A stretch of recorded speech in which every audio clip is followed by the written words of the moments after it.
Сіяє жито зелене, хороші гості у мене.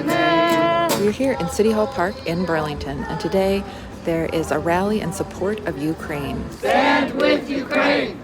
Stand with Ukraine! Ukraine was invaded by Russia on February 24th, and today people are showing their support. Because I feel it's important to stand with Ukraine and to try to let as many people as possible know about what's going on. This is from today. And since the fighting began, over 1 million Ukrainians have fled their country. My friends on the ground wrote a message about being outside of Kiev and hearing bombs in towns next to them and how it's difficult for them to find a safe space now. They feel like any place in Ukraine might not be safe. Russian troops must leave Ukraine immediately for the sake of Russian army, because innocent young people who are completely unprepared. I mean, I'm against war to begin with, doesn't matter. I'm voicing my opinion as a Russian citizen that I do not support the government that is right now invading Ukraine. Ho, ho! Hey, ho, ho!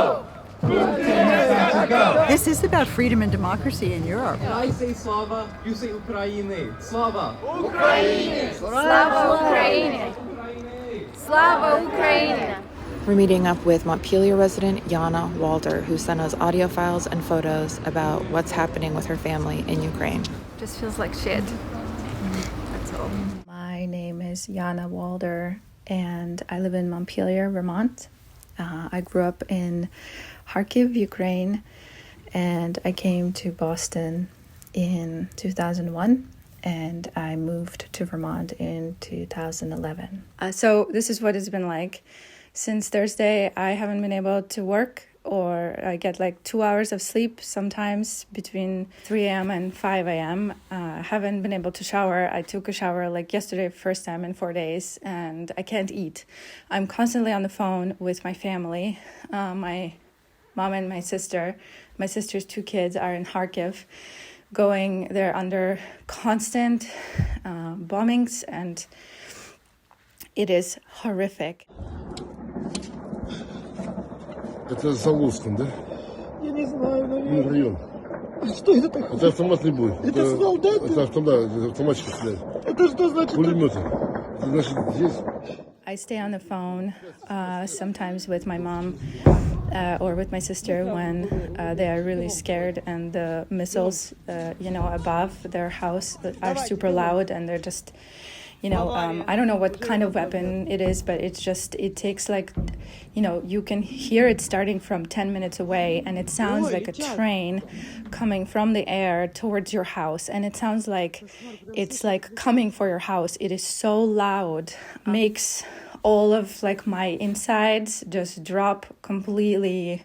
Like, I don't know, like I don't even know how to explain it. Like, I can't feel my heart, like my body's numb, and I'm just, what I'm hearing, it makes me feel like, they're just gonna die, and this is the last conversation that I'm having with them. After these missiles fly by, it's like probably takes 2 or 3 hours to come down from shaking. That's my sister and her kids. Courage, Ukraine, Ukraine. We also went to a rally in Montpelier that is happening every Tuesday and Thursday at noon. Slava Ukraine. Glory to Ukraine. Heroyam Slava. Glory to the heroes. Good to see you. Good to see you. Hi, Judy. We don't want this to be forgotten, as are a lot of other conflicts. I hope we will win. I hope world will help to stand up for their democracy, for their humanity. It's important to be here today because I want these people to know that I don't forget them. If there is a bridge between the East and the West, that bridge is the country of Ukraine. You have the NATO countries to the west, you have the Russian Empire to the east, and Ukraine has long been a contested piece of land. This is Paul Markowitz's bread. Yeah, very, very good. Thank you, Roman. Thank you. Thank you, thank you.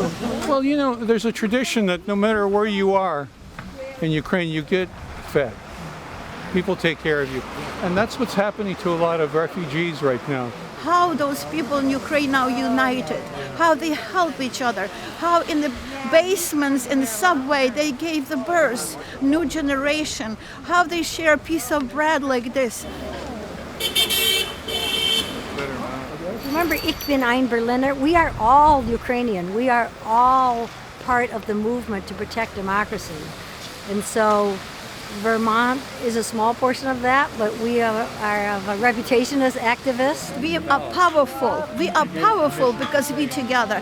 And I share everything in Vermont. I'm part of Vermont, and Vermont share their souls with me. Things are moving on the ground very quickly. I spoke to Barbara on Thursday in Montpelier and again in Burlington on Saturday, and she had this to say. In that span of time from Thursday to Saturday, I feel like there's just been a really radical change in the amount of bombing that I'm hearing from people, that I'm in contact with. And these are people who are living in residential areas. They're not near military targets. And some of them are evacuating. A lot of them are just moving, within Ukraine to try to find safer spaces. I think starting to feel like there's not necessarily a safe space in Ukraine because no one knows where Putin might bomb next. You cannot stay silent in this situation. You have to protest and say something. And my life basically consists of talking to my family, sending as much money as I can to people who need it, because a lot of my friends are, when the bombing started, they had no notice. They don't have any cash. A lot of people left the city with the kids. They're in the middle of nowhere with no money, no place to stay, crossing the border, not having a phone. I mean, shit is crazy. My mom has had a really hard time sleeping. She says, I feel like my eyes are full of sand, but I can't fall asleep.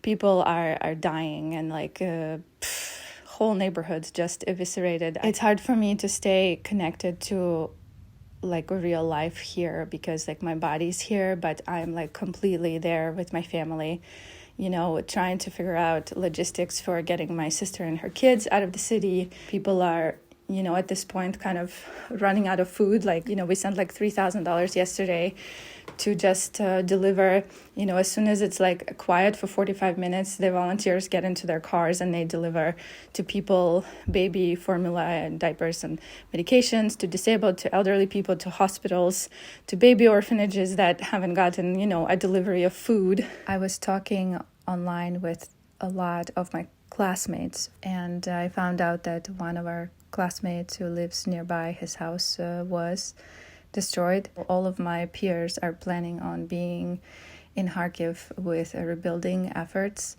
to help as much as we can. Everything I have is going to go to the people of Ukraine. Kharkiv is about 60% destroyed at this point, and the situation is very, very, very bad. For the last few days, I've been basically 24/7 on my phone, trying to answer as many people as I can and help coordinate and send money. Larger humanitarian organizations are not able to deliver food and supplies to Kharkiv. I understand that Red Cross is in negotiations with the Russian military to allow their safe passage for their trucks, but as of today, which is Friday, they were stopped and were not allowed to deliver.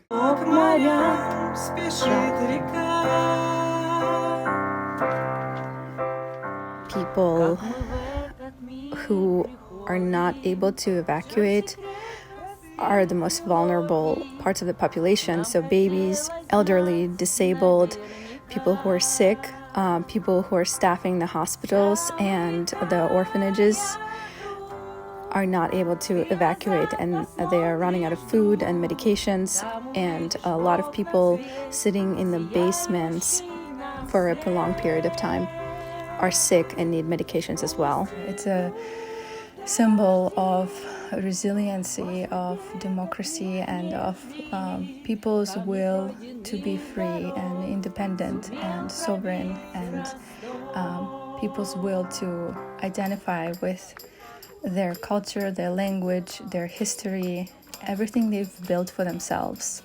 And Ukraine being just in the middle of Europe, she is a beautiful 30-year-old independent woman. And I think right now everyone is looking, and almost the whole future and the whole like attitude of how we see like young democracies rests in what happens in Ukraine. Yana's family has made it safely to the Polish border. Take care, everybody. Тихім шелесті трав.